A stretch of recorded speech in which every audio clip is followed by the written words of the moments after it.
سڵاتوان لێبێ ئەم کاتتان باش بینەران لاڵقەیشتری بەرنامەی ئەڤڕۆ لە کەناڵی ئاسمان ڕێگا و ڕادیۆی ئاسمانی ئازادی جارێکتر پێتان دەگەینەوە. زیاتر لە 4 ساڵە یان نزیکەی 5 ساڵە ململانیەکان و قەیرانی سووریا بەردەوامی هەیە و تا ئێستا سەرڕای زیانی مرۆیی کۆچکردنی ملوێنان دانیشتوانی ئەم وڵاتە نەتواندراوە چارەسەری دۆخی سووریا بکرێتن. لە کۆبنەوەی ئەمڕۆی نەتەوە یەکگرتوەکانیش لە نیویۆرک چەندین وتاری جیا و هەروە سیناریۆی جیا دەبیندرێ لەبارەی دۆخی سووریا لە ئێستادا. بەتایبەتی ئەو پرۆژەی کە ئێستا پۆتین بەدەستیوێتی لەبارەی قۆناغی ئینتیقالی لە سووریا و هەروە چۆنێتی باوەڕپێنانی لایەنە پەیوەندیدارەکان. ئەم تەحەڕکات و جموجۆڵانەی رووسیا چی لێ دەخوێندرێتەوە لەبارەی دۆخی سووریادا؟ مەبەستی رووسیا چیە لە سووریا؟ ئایا ئەم چی دەست دەکەوێت و دەیەوێت بەشار بمێنێتەوە؟ گۆڕانکاری جەوهری دەبیندرێت لە هەڵوێستی ئەمریکا وڵاتانی تر. رووسیا دەتوانێت قەناعات بە وڵاتانی هاوپەیمان بکە لەبارەی مانەوەی بەشار لە قۆناغی ئینتیقالی. ئایا لە ئێستاە چارەسەری سیاسی یا سەربازی ممچینە لەبارەی دۆخی سووریادا؟ گفتوگۆی ئەم تەوەرە لەگەڵ دکتۆر سەربەز نەبی مامۆستای زانکۆ و ڕووناکبیر دەکەن کە ڕاستەخۆ لە ستودیەکانمە لەگەڵمانە بۆ تاوتێکردنی ئەم بابەتە. دکتۆر سڵاو دەبێ و ئەم کاتت باش. ئەم جموجۆڵە تازانەی رووسیا چی لێ دەخوێندرێتەوە لەبارەی سووریا؟ بەڕێسپاسیکەم بەڕاستی پێش ئێستا لە ئەم شوێنەش مەماسکریە کە رووسیا نەب ئاسانی ینی ئەوە یەک هەڵی هەری گەورە لە لای معارضی سووریا ئەوە بوو کە گوێ نەدان ئەو مەسلەی ڕۆلی رووس هەندێکی بسوکایەتی لە ئەرکی رووسیا لە دەرباری قیرانی سووریا دەتەماشاکردن و گرنگتیەک جددی دەرباری ئەوانە نەدان. نسبەتی رووسیا دەریای سپی سووریا وەکی دیواری مۆسکۆیە ئەتوان بڵێن. ئێستا ئەگە بەبیرتان بێ لە شەڕی سوربیات رووسیا هێریش نەدا لەسەر ئەوروپا. سربیا نزیکتر لە سووریا لە ڕووی جۆگرافی و لە ڕووی کۆلتۆری و لە ڕووی ڕاسیزمیش لە هەمی ئاستەیان نزیکترە لە رووسیا. بەڵام دەرباری ئەم قیرانی سووریا رووسیا ئامادە نیبوو هەر پلانێک هاوبەندیەکان بەکاربێنن قبول بکێ. لەبەروە قەناعەتی منە ئێستاش و تا هەر لە داهاتوو دەش رووسیا قبول ناکە ئەگە ئەجندەی رووسی جی بەجێ نەبن لە سووریا. و رووسیا نەوەیکی بڵێن رووسیا نەوەیکی کارگیرێکی سەرەکە بێ بۆ ڕسمکردنی داهاتووی سووریا. پێ دوایە ئەجندای رووسیا چیە لە ئەجندەی رووسیا لە تایبەت پێ نە ئەم ئەجندەی ئەمڕۆنە یان بڵێن لەو 20 ساڵی دوایینە. ئەجندەی رووسیا ئەی زیاتر 100 ساڵینە. رووسیا ببیرتان بێ ئەگە مێژوو بگەڕن ئەز قیرانی ئاوی گەرم بڵێن ئەزمەت المیاه الدافئە وا بەعرەبی تێناسین. شەڕی ناودەوڵەتی یەکەمی شەڕی گردردونی یەکەمین لەسەر بوو.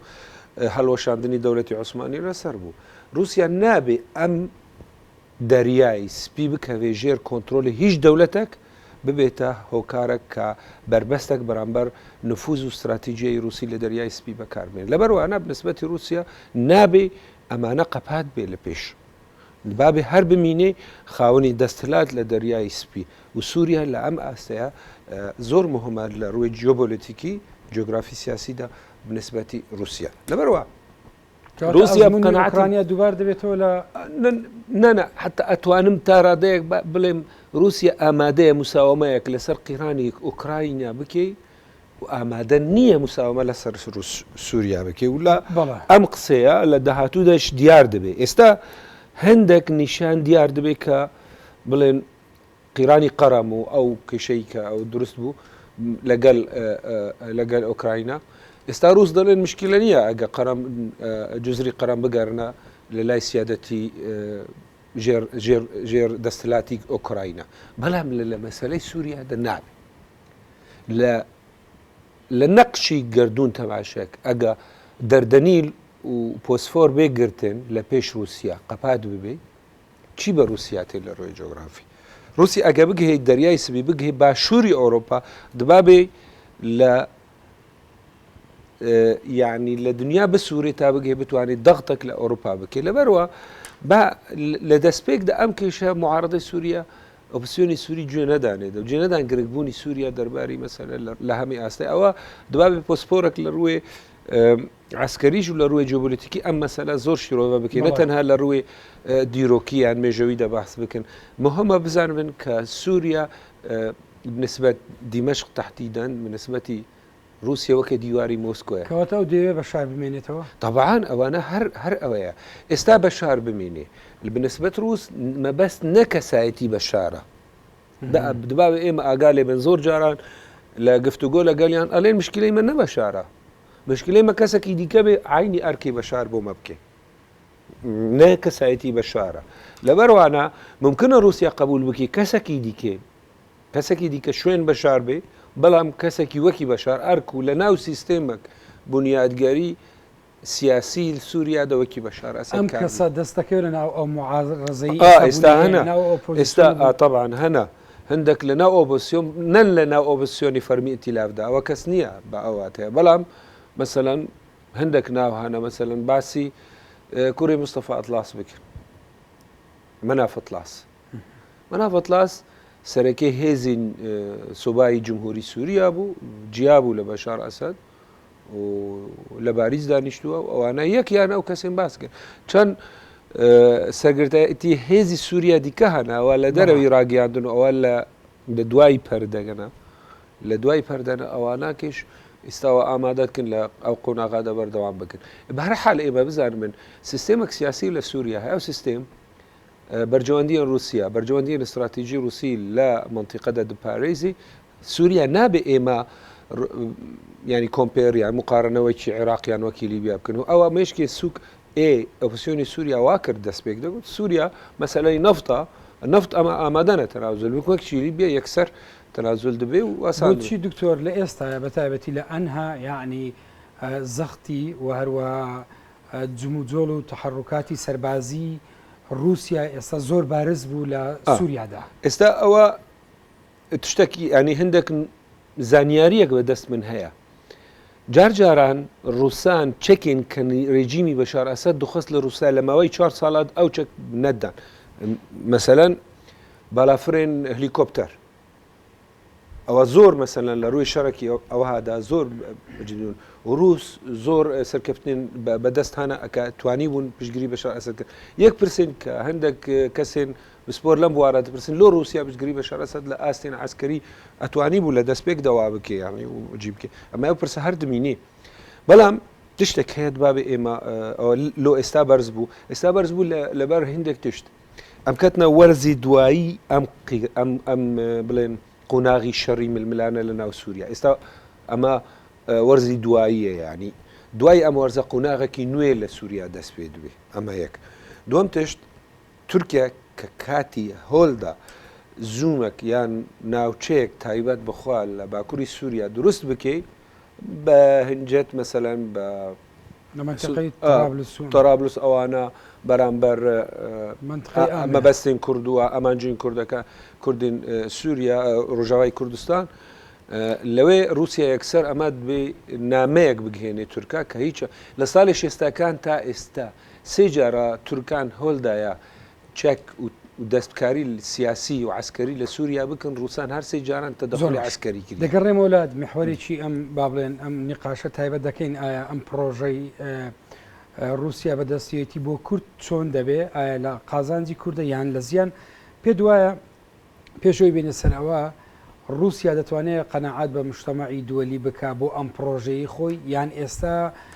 تغيير وغورانكاريك لا ديتني امريكا وهو بيمانان دبيندري لباري مانوي بشار اسد باز لقناغي انتقالي وراغو زركريتن ترى ديك اتوان بلين هر دولايان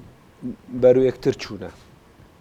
يعني تنازلاتي متبادل كردنا يعني روسان وبرامبر امريكا امر اوباما اما قهشتي طبعا اوباما بيش استا سروكي حكومتي بريطاني فرنسي هر اوي دولة جورا وانا كي ديار كركا ما لقى بشار كاين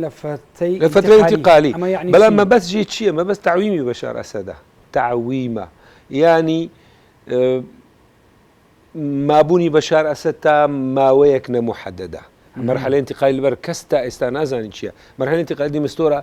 تعریف دکێ بە شێوەیەک ئەوەی دیکە جنێفیەک بە شێوەیەک تێ تعریف کرد ئەو پرۆژەی دیمستۆرە لە قازانجی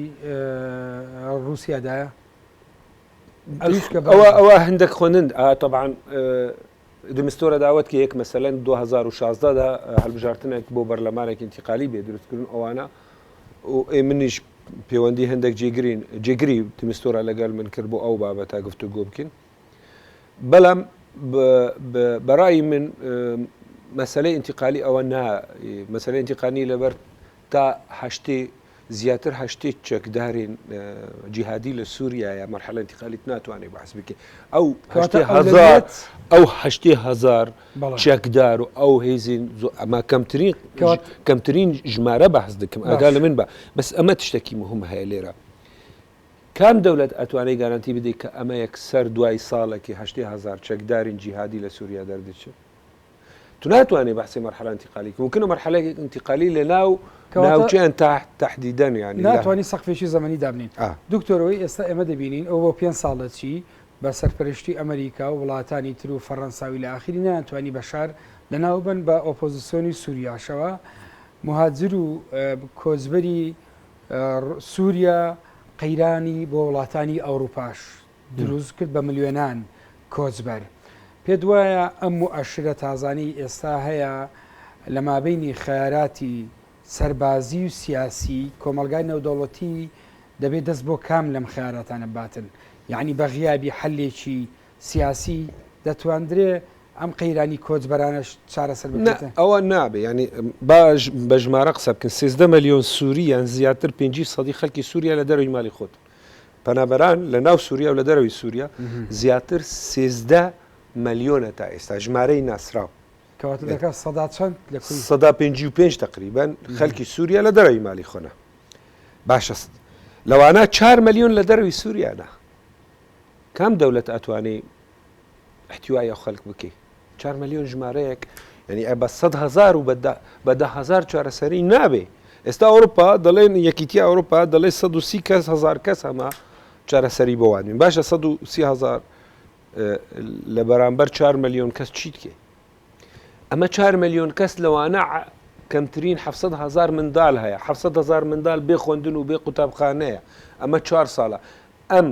700,000 منداڵ دوای 5 ساڵی دی گەنج دەبن بەتاڵ بێکار دەبینە چێ لە داهاتووی سووریا لە ڕووی کۆمەڵاتی ئەمە کێشەیە گەورەیە یعنی تراجیدیەک لە پێش سووریای ئەمە سبێنێ مشکلە نەمایە بە شار ئەساد سبێنێ بە شار ئەساد بەڕوخێ تەواو تو چۆن دەتوێت بڵێ ڕوانگەی ئەمریکا و وڵاتانی تر شکستێنە لەباری دۆخی نەمەسەلە ئەو پانۆرامایی کە پێشمان بوو ئەوە قەنەعاتیم دەستکاریەک ئەردۆگان حکوومەتی تورکی بوو کە دوای ئەوروپا و ئەمریکا ڕەفت کردن دامەزراندنی ناوچەیان نفوزێکی تورکی لە باکووری سووریا خۆست قیرانێک بۆ ئەوروپا دروست بکێ ئەگالەی ئەردۆگان سینۆری خۆی باشووری بەرامبەر جیهادیەکان کراوە کردیە و سینۆری خۆی باکوور بەرو ئەوروپا بە یعنی ئەوە پارادۆکسێکی دیارە کە تشتێکی خراپ دکێ حکوومەتی تورکی بەرام زۆرترین ئەمەش زانن زۆرترین ئەو چەتە و بڵێن قاچاقچی خەڵک پەنابەران دەبێت زۆرترین پەیوەندی لەگەڵ دەستگاین ئەمنی تورکیمە بەڵێ اینجا ئەم قیرانە نابێ چارەسەری ئەوەیە کە بتوانێت ئارامی لە سووریا بێ ئەم خەڵک بگەڕێتە ماڵی خۆت هەر کەسێک ینی 13 ملیۆن هەر 13 ملیۆن یعنی مال هەنە خاوەنی ماڵن خاوەنی کەواتە دەبێت ئەولەویەتی کۆمەلگای نێودەوڵەتی بریتێ بێت لە ناوبردننی داعش لە ئێستاە ئەوە مهمترە دابرینی ئەو لاینین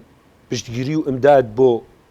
بۆ داعش و نەتەنی داعش کێشە نەداعشە ئەگەل من بە ئەوە ئێستا داعش ڕەنگەکە لەوێ ڕەنگەکی ڕادیکال ترینە ینی لەوانە بەڵام جەبهەت نەسڕاژ وایە جێش الفتح وایە جێش الئیسلام زەهران علوش لە دووری دمەشق وایە هەروانە هەر ئەوانان گشتوانە داعش ئەوە بڵێن داعش ڕووی بڵێن خراپە نا داعش ئەوەی ئێستا ئەوەی پۆتین داوایەکە دەڵێ دەبێ ئەولەویەت ئەوە بێ ئێمە ڕوبەڕووی لێرە شەڕی تیرۆر بکەین و ئەم بەرنامجەکەی خۆی لە چوارچەوەی عینوانی با بڵێن شەڕی تیرۆر دەکاتن ئەو هاوکارانی بۆ رووسیا بۆ سووریا دەیکاتن و داوا دەکات ئەولوێتی کۆمەلگای نێودەوڵەتی ڕوبە ڕووبوونەوەی تیرۆر بێ لە رووسیا بە هاوکاری بەشار ئەسەد ئەمە دەچێتە پێش ئەمە منطقی براگماتیەک سیاسی زۆر خراپە ئەگەلی دەستپێک دە بەشار ئەسەد یوتن دیکتاتۆر و ئەوەیە دبابێ هەڵواشێ کە خەڵک راپەرین کرد و بەر و هەڵوەشاندنی بەشار ئەسەد چوون پشتگیری کێکردن پشتگیری نە معارەدەی دیموقرات و لیبرال لە سووریا پشتگیری جیهادیەکان کرد پشتگیری جەماعەتی ڕادیکال کردن دواییدا چی ئەڵێن وەڵاهی مشکلە نەمایە بەشار ئەسەد مشکلە ئێستا مشکلەی جیهادیەکانە کاکە بەشار ئەسەد لەگەڵ جیهادیەکان دبابێ بڕۆخێ ئەگەت بێ چارەسەریەک جددی لە بۆ سووریا بێ یعنی نە ئەمانە بێ ئەوانات بێ و نە ئەوانە بێ ئەوات بێ ینی مابوونی بەشار ئەسەد دەبێتە هۆکارێک بۆ بەردەوامکردنی ئەو جەماعەتی جیهادی و بەردەوامکردنی خەتاواتە ئێستا دکتۆر دەبێت دوو شەڕ دەبێت لە سووریادا شەڕێکیان لەگەڵ تیرۆرە لەلایەکی تر ئەوەی ئێستا ئەمۆچەی لە کۆمەلگای نێودەوڵەتی و رووسیا زاڵە لەلایەک لەگەڵ تیرۆر لەلایەکی تر حلێکی سیاسی لە مابینی ئۆپۆزیسیۆن و لە مابینی نیزامەکەی بەشار ئۆپۆزیسیۆن بە کام ئۆپۆزیسیۆن ئەگەر تۆ بڵێ مەسەلەن ئەتیلافە معارەدە ئەوەی دەڵێن ئۆپۆزیسیۆنە کاکە ئەوانە غیتای سیاسینە بۆ ئەم جیهادیەکان چۆن تو شەڕی جیهادیەکان بکێ و لە ئاستین سیاسی توانە بەشداری گفتوگۆی سیاسی لەگەڵ بەشار ئەسەد بکێ دەتوێت بڵێ ئێستا لە بەرژەوەندی دەسەڵاتەکەی بەشارە یعنی گەشە سندی خزمەتی بەشار لە خزمەتی بەشار و خزمەتی ئیخوان موسلیمینی سووریاش بوو کاکە ئەوەی کە دەڵێن بەس شەیتانکردنی بەشار ئەسەد بە ئەم واتەیە ئەبلیسکردنی بەشە ئەسەد مەبەستێک ژێ وابوو کە ئامانجێن ئیخوان موسلیمینی و جیهادیەکان لە سووریا بەشێر ئامانجێک ژێ هەبوو مەبەستی بوو نەوا بوو یعنی گۆتاری ڕاگەیاندنی عربی جەزیرە و قەتەر و ئەوانە خواستن ئەوە بکەن بۆ هەندێک ئەجندی ئیسلامیەکان لە سووریا بەکاربێن ئەمە مەسەلەك زۆر کەواتە یعنی لەم سیناریۆیە ئیخوان مسلمین ڕەنگە سوود لەوانگرتن ئەخوان مسلمین لە پێش هەمان داوای چەککردنی شۆڕەشی سووریا و ڕاپەرینی سووریا کردن ئەوانە دبابوو مەبەستوان ئەوە بوو کە سیناریۆی لیبی لە سووریا بەکاربێن لەبەر ئەخوان مسلمین زانی بوون ئەگە بە شێوەیەک دیموقراتی و شێوەیە هەڵبژاردنێک دیموقراتی و ئاشتیانە ناتوان بنە خاوەنی دەستەڵات لە سووریا هیچ کاتێکی نەبوون ئەخوان مسلمین خاوەنی دەستەڵاتی سیاسی لە سووریا ئەمڕۆ بانکیمۆن لە کۆبنەوەکەی لە نیۆڕە گوتی بۆ چارەسەری حەلی سیاسی لە سووریا رووسیا وڵاتە یەکگرتووەکانی ئەمریکا وهروە سعودیا تورکیا ئێران تحملی ئەم بارودۆخە دەکەن دەبی ڕۆڵیان هەبێ دەمێ قسە لەسەر ڕۆڵی ئێران بکەم پێ وایە ئەم گۆڕانکاریە هیچ پەیوەندی بە ڕێککەوتنی خۆرئاوا لەگەڵ ئێرانەوە هەیە هەندێک ئاتەبان ئەمن باوەری من دوای ئەو ڕێککەوتنەکە لەگەڵ پێنج لەگەڵ یەک ئیران و ئەوان لەسەر چەکین ئیرانی ئەوانە هەندێک ئەوروپا و ئەمریکا هەندێک اعتراف بە ڕۆلی ئیران لە سووریا کرد و دوای تەسریحاتین بەرپرسیاری سیاسی ئەوروپی و ئەمریکی ئەوە دیار بوو کە ئێمە دوێ ئەمریکا ئیران بەشداری جنێف سێژ بێ و دبابێ بێ لایەک لە لای ئەو لایەکانین کە دوێ چارەسەریەک بۆ قیرانی سووریا بکرد ئێستا ئەوانە احتراف پێ بووە ئێستا تشتێکی نایاب هەیە ئێستا ململالە نیوان رووسیا و ئیران بەرز دەبێ هەیە کامیان خاوەنی بریاری سیاسی بێ لە دیمەشق ئێستا رووس داوای دەریای سپیکردنە و چەکی خۆ لەوێ وەکی دیار دەبێت ئەوە من هەندێک اعتراف بە ڕۆلێ بە ئەرکن ئیرانکردنە لە ناو دیمەشق تەنیا ئیران نابێ لە دەرەوەی زیاترەوان بچێ اینجا بە قەنەعەتی من ئەوانە ئیرانیش و رووسیاش لەگەڵ ئەمریکان دەگەێنە تێگەشتنێک هاوبەش دەرباری تاهاتن ئەم تێگەشتنی هاوبەش کەوابێ سووریا دابەش بێ لەسەر سێ ناوچەیەن گەورە ناوچەیەک لە ژێردەستی تیرۆر ژێردەستی بەشار ئەسەد لە ڕۆژاوای سووریاوە دەریای سپی ئەوە ژێردەستی رووسان بێ باکووری سووریا ژێردەستی کوردان بە سەرپەرشتی ئەمریکان بێ ناوخەی سووریا ئەوە درێژ نمینێ لە ماوەیەک لە ململانەدا ئەوە دەبێتە میدانێک بۆ شاری دژی تێرۆر ئەو ناوچەیەن کە سونەی عەرەب تێنا لەبەر ئەم سیناریۆی ئێستا رووسیا بەدەستیوێتی پێ وایە بەرە ئەوە دەچی ئەم سیناریۆیە جێگیر بێ يعني بەرەوە دەچێ مەشروعی رووسیا سەربەگری لە ئەمە ڕسمی چارەسەریای سووریا ڕەنگی خۆی دوایی دیگرێ ئێستا دیار دەبێت چۆن مستقبل ئەم نەقشاوە اینجا هەمی مؤشراتن بەڵام کەس ناتوانێت تەوەقع بکەیت تا چەندی درێژ دەکەی ئەم ماوەی چەند دمینێ ئەمە پێدووە لە خزمەتی کووردا دەبێت ئەگە کورد زیرەک بن ئەمە گەورەترین سەرکەوتن بە دەست کووردا و گەورەترین دەرفەت بە دەست کووردا هاتیە بەرژەوەندی کورد ئێستا لەگەڵ مەشروعی رووسیا یعنی هاوکاتە دەمجا نزیکە لە یەک دوابێ لە دیوەک لەگەڵە لە دیوی دیکال ئەمریکانە زیاتر ئێستا بە قەنەعەتی من ئەوە هەندێک زانیاری من تایبەت ئەمە نە ئێستا پەیوەندی قواتی یەپەکە لەگەڵ ئەوروپا و ئەمریکانە هشکەر ناڵێن لە ڕاگەیاندن دەڵێن تیرۆر ئۆکێ مشکلە نییە بەس لە ئەمە زیاتر 2 ساڵە بەشتگیری چەکداری هەیە بۆ کوردی ڕۆژاوە و لە کۆبانی دیار بۆ شکارە ئەمە مەسئلە ئەمە لە دیوەک دوای ئەم پشتگیریە ئارامی لە لای یەپەکە و پێدا ئەوانە بوونە بە قەنەعەتی من نەما دەستی خۆی لە دەستی ئەوروپا و ئەمریکا دکشین ئێستا پەیوەندیە نەشکەرە زۆر هەنە لەگەڵیان ئەوە یەک لە دیوی دیکە جۆرەکی ئەوە هاوسەنگی لەگەڵ ڕووسان دکن لەبەر ئامانجێ نوایی براگماتی لەگەڵ سیاست و بەرامبەر بەشار ئەسەد ئاوبەشن کەواتە خەونی بەلایشتر بە تایبەتی خەونی ئەردۆغان بۆ دروستکردنی ناوچەی ئامینە و ناوچەوە هەڵوەشی ئەم خەونە کۆتایی ئەمە بڵێن لە زگماکیدا هەڵوەشی لە خەیاڵی ویدا هەڵوەشی لە واقعدا دوا پرسیارەکەم مەسلەی ئێستا باز لەوە دەکرێت کە یەپەکە لە چەندین لاوە ناوچەی ترابلوسی کۆنتترۆل کردو دەوێ بچێتن بڵێ ممچینە ئەم ناوچەیە ئازاد بکرێ ئەمە بۆ کرد سوودێکی ئەمێ با تۆزێکی لەسەر جەرابلوس ئێستا سبێنی کە ڕێزگار بوو بە قەنەعەتی من ئەوە میدیای عەرەبی ئەڵێن تەکریتکردنی ناوچەیەن عەرەبات نەکەی جەرابلس ناوی کوردی گرگامێشە و گرگامێش ناوی میتانی کەونەوە یەک لە ناوچە و عاسیمەکانی میتانی و حۆریەکان بوو لە مێژوودا ساڵی 1936 علی سید و گۆرانی سەردانی ئەو شارەکردیە دەڵێ زۆرترین خەلکی ئەوانە کورد و ئەرمەن و تورکمان بوو عرب ینی کەم بوون لەوێ ئێستا دوای 8 ساڵ تعریب بوو ئۆکێ وەکی مندلی با بەحس بکن چۆن یان جەلولا ئەو ناوچەیان لە کوردستانی عێراق ئەوانە تورکیا هەوڵدا لێ گوند و دۆردۆری جەرابلس کوردن زیاتر 300 گوندی کورد لەوەیە اینجا ئەوانە هەکە ئامان جوان ئەوە بێ بە قەنەعەتیم ئەوە کورد سوور دەگرن لە دوایی دەش جەزیرە لەگەڵ ناوچەی کۆبانی و ناوچەی عەفرین دەکەنەیەک و ڕۆژاوای کوردستان دەبێتە یەک پارچە من مەسەلەی کانتۆن قەنەعەتیم ئەوە هەرێمەکە من هەرێمە کوردستانە ناویێنە ئەو ئەمن نەتەوە پەرستم نە ئەوەی تو دکتۆر سەربەز نەبی مامۆستای زانکۆ ڕۆشنبیر سپاس بۆ بەشداری لە بەرنامەی ئەڤڕۆ سپاس بۆ زانیاریەکانت زانیاری ئێوە پڕگرنگ بوو بینەران هاتینە کۆتاینا بە مەڵخەی بەرنامەی ئەڤڕۆ کاتیدا لەگەڵ دکتۆر سەربەز نەبی لەبارەی دوا گۆڕانکاریەکانی دۆخی سووریا و ئەم سینۆرانی کە لە ئێستا باڵەدەستە وەروە تێگەیشتنی ئەمڕۆی لە کۆبنەوەی گشتی نەتەوە گرتوەکان لە نیویۆرک خرانە ڕوو تاڵقی شتری بەرنامەی ئەڤڕۆ لە بەیانی پێتان دەگەینەوە کاتێکی خۆش بۆ هەموو لایەک سپاس بە ئەوڕانم لە کۆنتترۆل و ستۆدیۆ